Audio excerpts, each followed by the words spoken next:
Hello everyone, welcome to the new video on my channel. Today we are going to be discussing the game of my student rated 1200 on Rapid on chess.com. If you haven't seen previous videos, please check them out because I will refer to them. And without further ado, let's jump straight into the game. Alright, so before we will discuss this one, I just wanted to quickly mention the two previous episodes. In the first one, we discussed a player rated 800.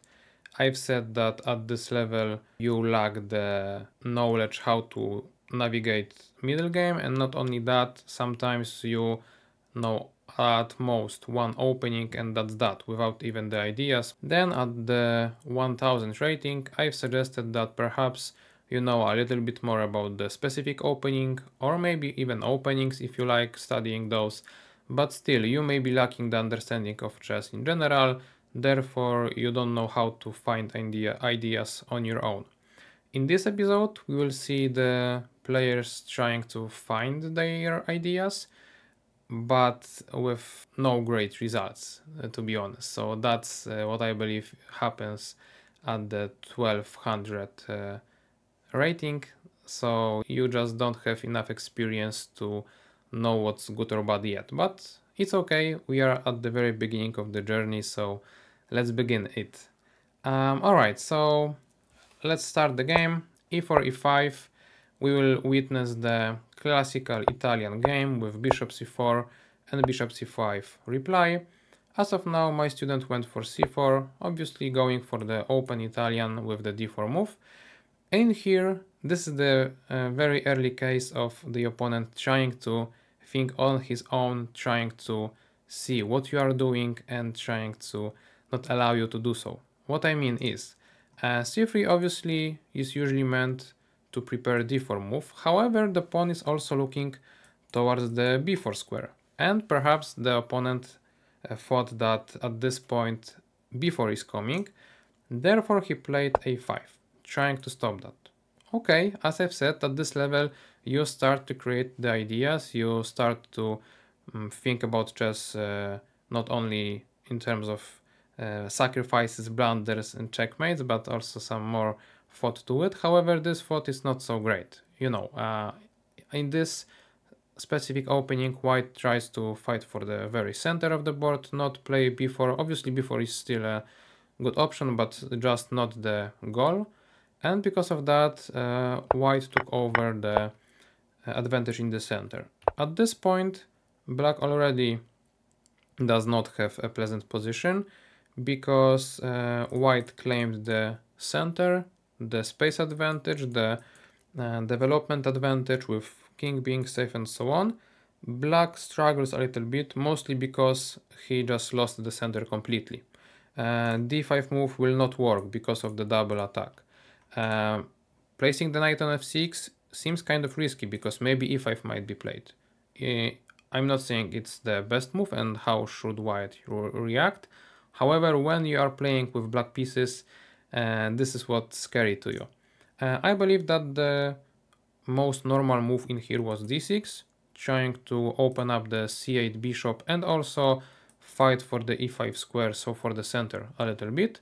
However, the opponent playing black pieces had the same idea in mind, but yet again a bad execution. So he played f6.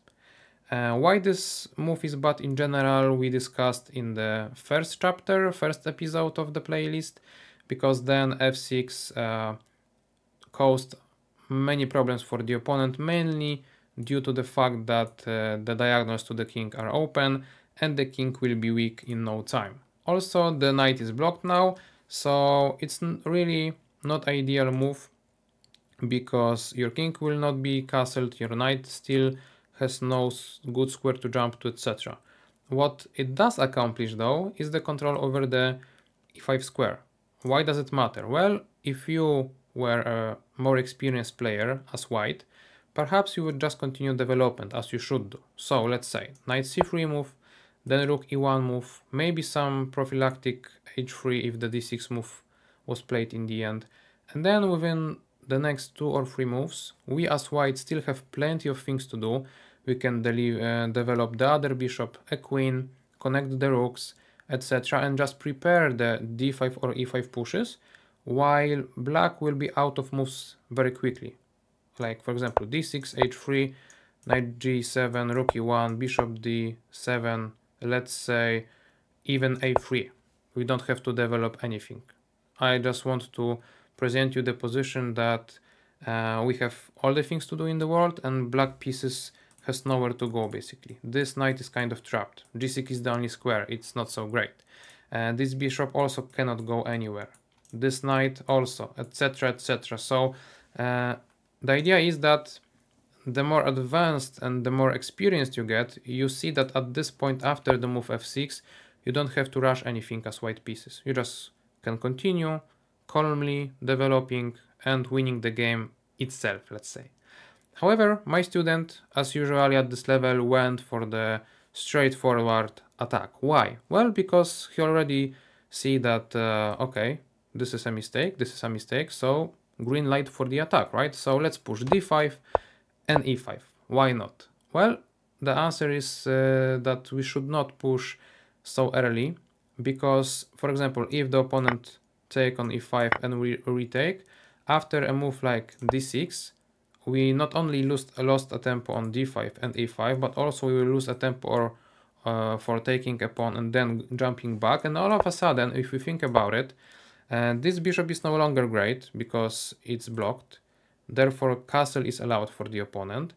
If we will count the developed pieces, we have 1, 2, 3, in here only 1, 2. So all those pawn pushes closed the diagonal, lost the control over the center because we don't have all the squares attacked as of now.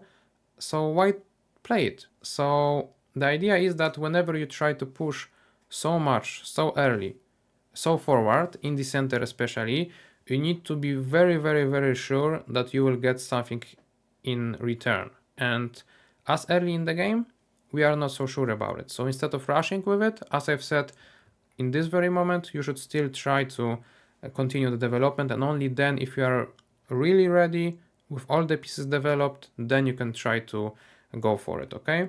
Why? Let's see how the game continues. In here, e6 is pushed. Well, you may say, all right, great pawn, right? The bishop will never move. All the pieces of black are weak, etc. But it's not really the case. c6, very good move. Trying to break this pawn chain of ours, right? Knight c3 connecting with the pawn and some exchanges. So at this point, a very instructive thing that I wanted to say, and basically the reason why I chose this game, is that I am not a fan of evaluating the games, those games especially with the computer. This position and the question asked from my student, like, the computer shows that at this moment I have like +2 advantage, and in here I have +3 advantage. So what went wrong from this point onwards? Because somewhere around here the advantage according to the stockfish is even bigger than at the previous moment. And I've said, in here there is nothing wrong that you did, really, because this +3 advantage that computer shows now, it's not so clear. Basically, all that matters in here is that the bishop is weak, the pawn is weak, and perhaps we can try to put pressure to those. Also, the king is not castled yet, so perhaps move like knight to d5, followed by some e7 maybe idea, taking advantage of the spin. Maybe that's why computer evaluates this position as very good for white, because that's how you may maintain the initiative and the king weakness on for the opponent, etc. However, it's hard to spot, hard to get to know those ideas, and without those, there are only like 2 or 3 moves for the opponent and he will be better, perhaps. Why? This pawn is alone, right? So after castling rook e8, knight e5, closing up the e file, putting the pressure to the e6 pawn, this pawn may be lost. So from this position, you've put yourself into this position, which computer evaluates as even bigger advantage for you. But from the human perspective, it's not the case, right? So the computer will know how to continue pushing forward if you move 1 pawn forward, second pawn, etc. But from the human perspective, it's not so easy, because every pawn push creates more and more holes in our position, let's say, right? So our hole, our problem is this weak pawn on the e6 square, right? So when my student asked me this question, I told him, it's not here that you've made a mistake. It's not one move before, it's not one move after, but rather 7 moves before, right? At this point, you should not push the pawns so early so much. So I know the video is quite long already and we are only on move number 14, but this is the biggest lesson I wanted you guys to take from it. So in the beginning of the game, when you have the tremendous advantage in the center of the board, try to not be overexcited about it and go for the attack when you are not prepared, because with the space advantage you will have plenty of moves to do, all the pieces to be developed, even h3, a3 moves, whatever. You have all the time in the world. Opponent lacks space, opponent lacks the good placements for the pieces, and therefore our development will be always better, and therefore then if you attack when you are better prepared, the attack might be more crushing, okay? So that's the idea.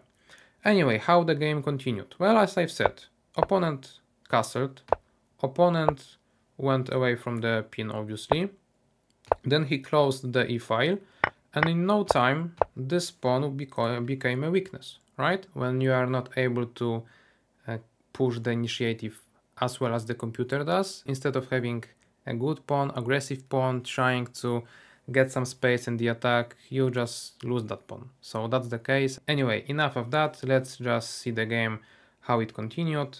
So knight d5, trying to attack with the fork, however queen e6 or bishop e6 in that instance work. And my student was just lucky that opponent went back to e6, which seems like an obvious square, natural square, because bishop just went there from this square and took a pawn.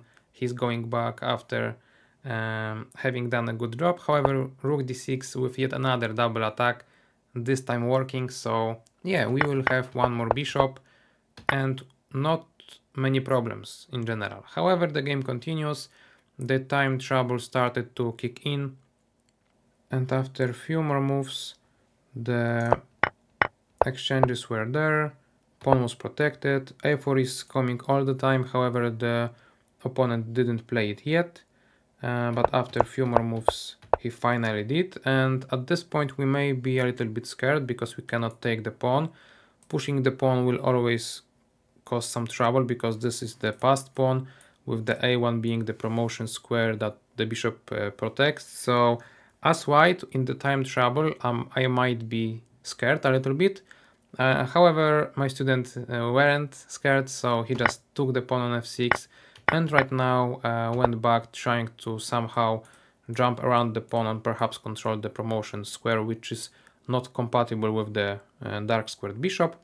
Anyway, as I've said, time travel was a big factor here, so at this point, instead of just going to b1 with the knight controlling all the squares and only then taking the b2 pawn, my student took the pawn immediately because he was rushing, trying to take them all and not flag and not lose the game. However, he was hopeless at this point because the time was too low and he lost the game on time in a more or less winning position, I would say, because obviously those were mostly pre-moves and stuff like that. We will not discuss those. That's the game, so let's jump straight into the outro. Okay, so as you saw, I believe that I've proved my point about the differences between the 1000 and 1200 rated player, meaning that at this point you should be able to navigate through the game in a better or worse way. Perhaps more often worse, but that's life.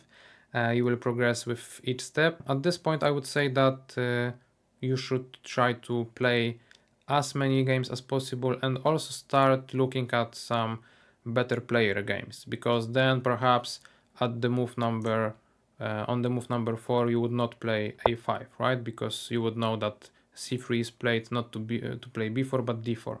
Then from white's perspective at this point you would know that you can be patient, that you don't have to rush anything, you can just slowly try to continue development instead of just going for the d5 e5 pushes, right?